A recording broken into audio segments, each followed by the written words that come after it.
Namaskar, my dear viewers.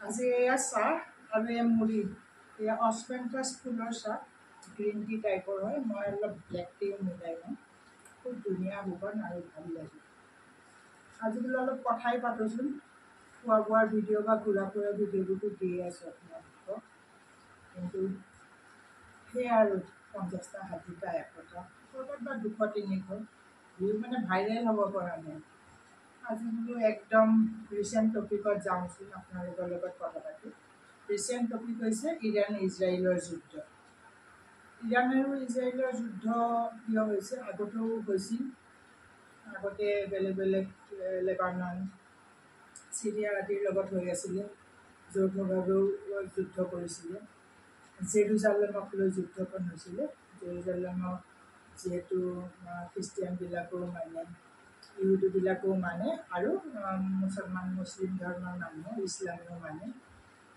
জেৰুজালেমক লৈ যুদ্ধ হৈছিল জেৰুজালেম নামৰ ঠাইখনক চবেই তেওঁলোকৰ নিজৰ বুলি তাতে সকলোৰে আছে নিজৰ ধৰ্মীয় হেৰিবিলাক উপাসনা স্থলবিলাক তিনিওৰে গতিকে নিজৰ নিজৰ বুলি ভাবে তাক লৈ যুদ্ধ হৈ আছিল কিন্তু এতিয়া ৰিচেণ্ট যুদ্ধখন কিয় হৈছে মানে আপোনালোকে সকলোৱে জানে যে পেলেষ্টাইন আচলতে সেইটো পেলেষ্টাইন বুলি মানুহে ইমান প্ৰচাৰ চলাইছে ৱেষ্ট বেংকটোহে আচলতে পেলেষ্টাইন আৰু এই গাজা ষ্ট্ৰীট যিখিনি হয় গাজাত যি আক্ৰমণ কৰি আছিলে হামাছৰ বিৰুদ্ধে ইজৰাইলে সেই জেগাখিনি পেলেষ্টাইনৰ ডাইৰেক্ট শাসন নকৰে এটা ইণ্ডিয়া মানে অট'নমাছ বডি টাইপৰ হয় হামাছে ৰুল কৰি আছিলে আৰু তাতে তেওঁলোকৰ হামাছ যিটো গ্ৰুপ হয় তেওঁলোক কোনো কি কয় যদিও তেওঁলোকে পলিটিকেল গ্ৰুপ বুলি কয় তেওঁলোক মানে স্বীকৃতিপ্ৰাপ্ত নহয় সকলোৰে দ্বাৰা ৱৰ্ল্ডৰ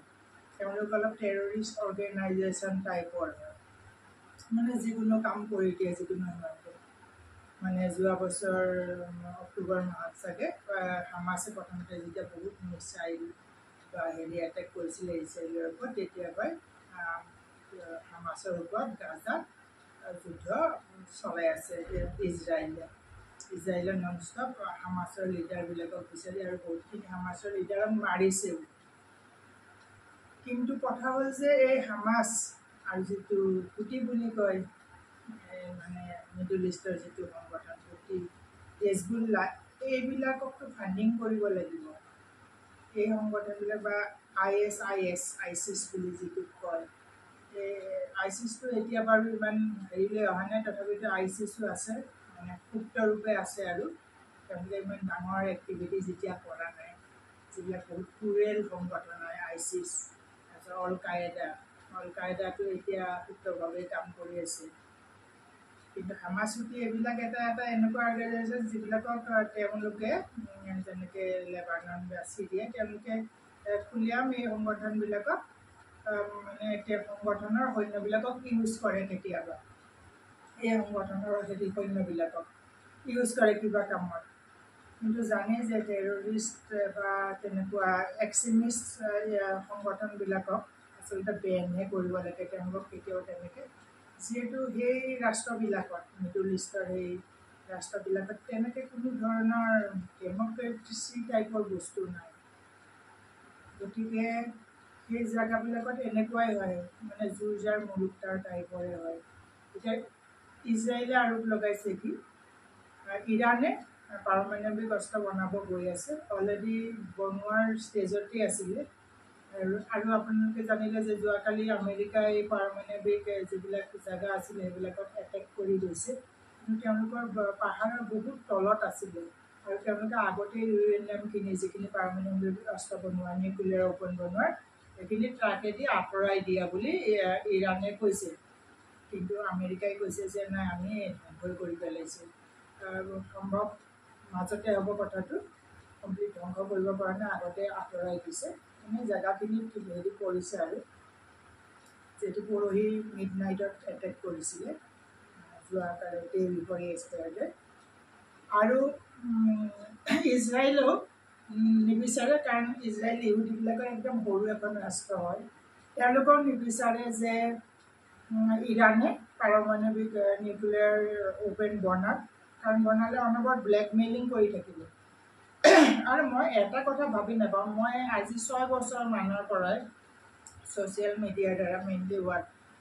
টুইটাৰৰ দ্বাৰা ইউনাইটেড নেশ্যনকে আৰম্ভ কৰি যিমানবিলাক মানে পোষ্ট আহে চবতেই মই কৈ আছোঁ যে নিউক্লিয়াৰ ৱেপন আমাক কেলৈ নিউক্লিয়াৰ ৱেপন যিটো পাৰমাণৱিক অস্ত্ৰ, হিৰোশ্বিমা নাগাচাকিৰ কথা জানে। হিৰোশ্বিমা নাগাচাকিত মানুহ কিমান দিনলৈ ভুগিব লগা হৈছিলে, তেওঁলোকৰ কিমান বেমাৰ হৈছিলে, গোটেই এৰিয়াটো একদম ৰেডিয়েশ্যনেৰে। গতিকে এইটোতো ব্লেকমেইলৰ কাৰণে এইটোতো ইউজ কৰিব নাই, ইউজ কৰিলেতো গোটেই ৱৰ্ল্ডৰ মানুহখিনি হেৰি হৈ যাব। মেইনলি এইটো য'ত মানে লেণ্ডবিলাক লাগি আছে, যেনেকৈ এছিয়া ইউৰোপ লেণ্ডবিলাক লাগি আছে, এতিয়া জাপান অলপ সাগৰৰ ফালে আছিল বুলিহে এনেকৈ লাগি থকাবিলাকততো, আৰু এতিয়াতো বহুত ডেভেলপো হৈছে নিউক্লিয়াৰ ৱেপনবিলাক।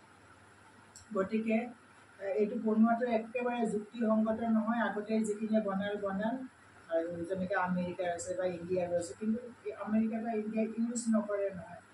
কিন্তু যিবিলাক ৰাষ্ট্ৰই যেনেকৈ হুটি বা হেজবুল্লাহ বা হামাছ টাইপৰ টেৰৰিষ্ট বুলিয়ে কয় সকলোৱে, টেৰৰিষ্টেই হ'ব আৰু তেওঁলোক এক্সট্ৰিমিষ্ট গ্ৰুপবিলাকৰ লগত লিংক আছে, তেওঁলোকক সহায় কৰে।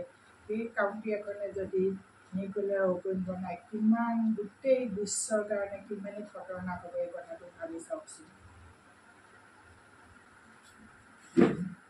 এতিয়া কথা হ'ল যে যিটো পিছৰ কথা ওলাই আছে, শান্তিত থাকিব লাগে মানুহ, শান্তিত মানুহ শান্তিত থাকিব লাগে।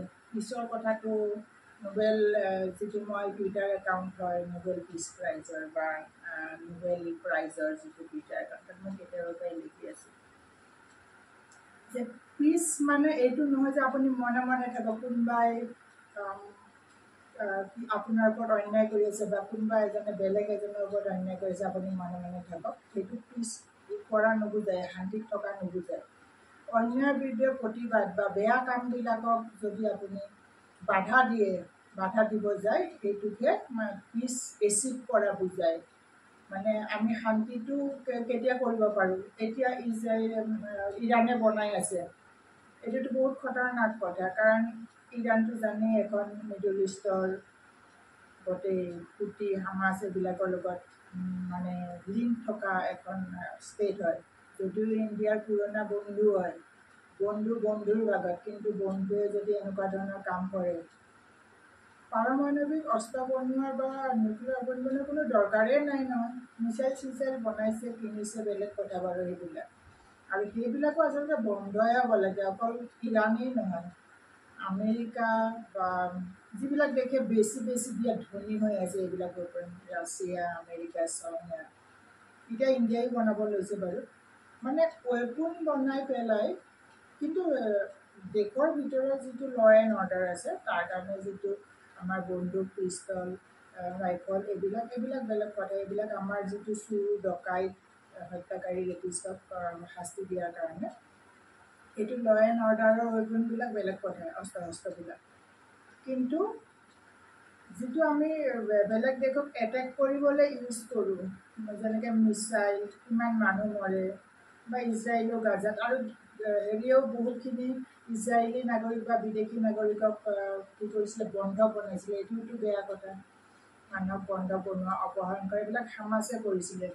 এইটো কোনো এইবিলাক কামটো নকৰে। কোনো ভাল সংগঠনে, ভাল ৰাষ্ট্ৰই অপহৰণ কৰিব নেকি? এনেই বন্দী কৰিব দেশকৈ, যেনেকৈ জেলত থাকিব কিবা যদি দুখ কৰিছে, বন্দী কৰিব, য'ত লগ পোৱাৰ সুবিধা থাকে, এনেকৈ অপহৰণ কৰি লুকুৱাই থোৱা। চাহকণ অকণ ঠাণ্ডা হৈছে, খাওঁ। খুব ধুনীয়া অস্মেন্টছ চাহ। গতিকে আমি শান্তিৰ ৰাস্তাত যাবলৈ হ'লে অন্যায়ৰ প্ৰতিবাদ কৰিব লাগিব। আমেৰিকাই এইটো বেয়া কাম কৰা নাই, খুব ভাল কামেই কৰিছে। নিউক্লিয়াৰ হেৰিখিনিত বনোৱাৰ জেগাখিনিত এটেক কৰিছে, কোনো মানুহক কৰা নাই, এতিয়া সৈন্য বাহিনীক কৰা নাই, কোনো পাব্লিকক কৰা নাই। আৰু এতিয়া মানে বহুত কি কয়, ৰহস্য মাষ্টাৰী ষ্টেজতে আছে, কি হ'ব। ভগৱানক এইটোৱে প্ৰাৰ্থনা যে একদম সমাধান হৈ যাওক, ইজৰাইল আৰু ইৰাণৰ মাজত সন্ধি হৈ যাওক, প্ৰীতি হৈ যাওক, যাতে ভৱিষ্যতে এনেকুৱা ধৰণৰ, আৰু ৰাছিয়া ইউক্ৰেইনৰ মাজতো হৈ যাওক। পাকিস্তান আৰু ইণ্ডিয়াৰ মাজতো পুতুককৈ হৈ গ'ল, মানে জল্দি হৈ গ'ল, খুব ভাল কথা। মানে এদিন দুদিন খং উঠে বাৰু, কিন্তু কিমান কৰোৰ টকা খৰচ হৈ জানেনে? এইখিনিতো আমাৰ টেক্সৰ পৰাই যাব, এই দুখীয়া মানুহ প্ৰতিটো বস্তু কোনোবাটোত এটকা পাব, কোনোবাটোত 10 টকা, কোনোবাটোত 100 টকা, কোনোবাটোত 1000 টকা বঢ়াই দিব, 5000 টকা বঢ়াই দিব, যিবিলাক ইলেক্ট্ৰিকেল মানে ইলেক্ট্ৰনিক্স সামগ্ৰীবিলাকত। কিন্তু গমেই নাপাব বোলে এইটো বস্তুটো কালি 10,000 আছিলে, আজি দেখোন 12,000। এই যুদ্ধৰ খৰচবিলাক কেনেকৈ ওলাব? সেইকাৰণে প্ৰত্যেকটো মানুহে যুদ্ধৰ এগেইনষ্ট হ'ব লাগে, প্ৰত্যেকটো মানুহৰ মনে যুদ্ধৰ এগেইনষ্ট হ'ব লাগে। আৰু প্ৰত্যেকটো পলিটিচিয়ানৰ বেছি মহত্বাকাংক্ষা যিটো কয়, ইগইষ্ট হ'ব নালাগে। ময়েই ডাঙৰ, আমাৰে ইমান ইকনমি আছে, আমিয়ে ৱৰ্ল্ডৰ থাৰ্ড ইকনমি, এইবিলাক ভাবিব নালাগে কেতিয়াও। এইটো ভাবিব লাগে যে আমাৰ দেশখনৰ প্ৰত্যেকটো মানুহৰ খুব ভাল ঘৰ, অলপ খেতি কৰাৰ অলপ জেগা, ভাল ঘৰ আছেনে নাই, ভালকৈ চাফ চুথৰাকৈ তেওঁলোক থাকিব পাৰিছেনে, ৰাস্তা পদূলিবিলাক ভাল হৈছেনে নাই, তেওঁলোক ফ্লাড এফেক্টেড নেকি, ফ্লাড এফেক্টেড যদি বেলেগ ঠাইত তেওঁলোকক ৰাখিব পৰাৰ ব্যৱস্থা আছেনে নাই, আৰু তেওঁলোকৰ মান্থলি এটা ইনকাম আছেনে নাই, ইয়েৰলি ইনকাম আছেনে নাই, এইবিলাক কথাহে ভাবিব লাগে। আমি অমুকতকৈ আমি ধনী, আমি এই কথাবিলাক মানুহে মনৰ পৰা বাদ দিব লাগে। এই ৰাছিয়া ইউক্ৰেইনৰ যুদ্ধবিলাকো এনেকৈ অহংকাৰৰ কাৰণেই হৈ আছিল, আৰু ইজৰাইলৰটো অস্তিত্বৰ কাৰণে হৈ আছে, কাৰণ ইজৰাইলখন একেবাৰে সৰু ৰাষ্ট্ৰ হয়, আৰু ইহুদিবিলাক এনেইতো অল অভাৰ দ্য ৱৰ্ল্ডতে আছে, কিন্তু এলবাৰ্ট আইনষ্টাইনৰ পৰা আৰম্ভ কৰি যিমান বহুত ডাঙৰ ডাঙৰ মহান বৈজ্ঞানিক বা মেৰিটিয়াছ যিবিলাক ব্ৰিলিয়েণ্ট মানুহ, কিন্তু ইহুদি জাতিৰ পৰাই উৎপন্ন হৈছে। সেইকাৰণে এই জাতিটোক আমি ৰক্ষণাবেক্ষণ দিব লাগে। এনে এটা কহাৱত আছে যে ইহুদিবিলাক অলপ কি কয়, আনগ্ৰেটফুল, মানে কিবা এটা উপকাৰ কৰিলে সেইটো পাহৰি যায়, মানে উপকাৰটো মানে হেৰি নিদিয়ে। সেইটো কহাৱত এজ এ জাতি, কিন্তু এজ এ পাৰ্চনেল জাতি হিচাপেতো কিছুমান কহাৱত থাকে প্ৰত্যেকটো জাতিৰ এগেইনষ্টে, কিন্তু ইমান বেছিকৈ হেৰি কৰিব নালাগে, তেওঁলোকক ব্লেম দিব নালাগে ইজৰাইলক। আৰু ইজৰাইলেও এটা হেৰিত আহিব লাগে। আৰু আমাৰ ইউনাইটেড নেশ্যনছটো যে একেবাৰে কাম নাই, মানে ইউনাইটেড নেশ্যনক মই কিমানেই গালি দিওঁ, কাৰণ ইউনাইটেড নেশ্যনত কাম এইকাৰণেই নাই, কাৰণ তাত ভোট দিয়াৰ অধিকাৰ চাইনা, ৰাছিয়া, আমেৰিকা বা ব্ৰিটেইন, গ্ৰেট ব্ৰিটেইন, এওঁলোকৰ আছে। এওঁলোকে যদি চিন্তা নকৰে, আমিতোতো আৰু ভোট দিয়াৰ অধিকাৰ নাই। যদি ভোট দিয়াৰ অধিকাৰ থাকিলে হয়, তেতিয়াহ'লে এই যুদ্ধবোৰেই হ'ব নোৱাৰিলে হয়। মানে মেইন ৰাস্তাকেইখনে এয়াই ভাবে যে যুদ্ধ হওক, আমাৰ অৰ্গেনখিনি বিক্ৰী হওক, আমি ধনী হওঁ, এইটোৱেই খালি এইখিনি। কিন্তু এতিয়া আপুনি কৰোণা কালৰ পৰা দেখা পাইছেনে, এনেকুৱা ধৰণৰ যিবিলাক মানে হেৰিবিলাকে যিবিলাক অস্ত্ৰ শস্ত্ৰ ৰাখিছে, সেইখিনি কিন্তু ডেষ্ট্ৰয় হৈ গৈ আছে। মানে অস্ত্ৰ শস্ত্ৰ ৰখা এইবিলাক, মানে যিবিলাক ধৰক নিউক্লিয়াৰ ৱেপন বা মিছাইল চিছাইল, এইবিলাক দেখিছেনে ইউজ হৈ গৈ আছে, কিন্তু ইউজ হৈ গৈ আছে। মানে এই বস্তুবিলাক ৰখাটো একো ভাল কথা নহয়। এতিয়া আমি শান্তিৰ কাৰণে কি কৰিব লাগে, ইউনাইটেড নেশ্যনছে চবকে এটা লাইন, মানে কি কয়, এটা লক্ষ্মণ ৰেখা দিব লাগে ইউনাইটেড নেশ্যনছে, যে এইখিনি কাম তোমালোকে কৰিব নোৱাৰিব। প্ৰত্যেকখন ৰাষ্ট্ৰকে দিব লাগে, এইখিনি কাম কৰিব নোৱাৰিব, এইখিনি কাম কৰিব নোৱাৰিবা, এইখিনি ৰেখাৰ ওপৰত তোমালোকে যাব নোৱাৰিবা। আৰু যিকোনো এটা যেতিয়া ইছ্যু হয়, কনফ্লিক্ট এটা হয়, তেতিয়া ইউনাইটেড নেশ্যনছত গৈ সেইটো সমাধা কৰি ল'ব লাগে। মানে অলপ এৰা আৰু ধৰা কৰিবই লাগিব শান্তিৰ কাৰণে। এইটো কিন্তু সঁচা কথা, শান্তিৰ কাৰণে এৰা আৰু ধৰা কৰিব লাগিব। এইটো নহয় যে আৰু কোনোবাই নিজকে ত্যাগো দিব পাৰে, সেইটো ভাল কথা। ইয়াতো আপুনি ত্যাগ কৰি দিয়ক, ইয়াতো দুই পক্ষই এৰা ধৰা কৰিব লাগিব, তেতিয়াহে শান্তি আহিব। কিন্তু শান্তি তেতিয়াই আহিব। বহুত কথা পাতিলে মুড়ি আৰু এই চাহু অলপ ঠাণ্ডা হ'ব ধৰিছে। থেংক ইউ ফৰ ৱাচিং। ভিডিঅ'বোৰ মোৰ আগৰ ভিডিঅ'বোৰ চাব বুলি আশা কৰিলোঁ, আৰু ভৱিষ্যতৰ ভিডিঅ'বোৰো যাতে চাই, তাৰ কাৰণে আপোনালোকক অনুৰোধ কৰিলোঁ। Bye bye.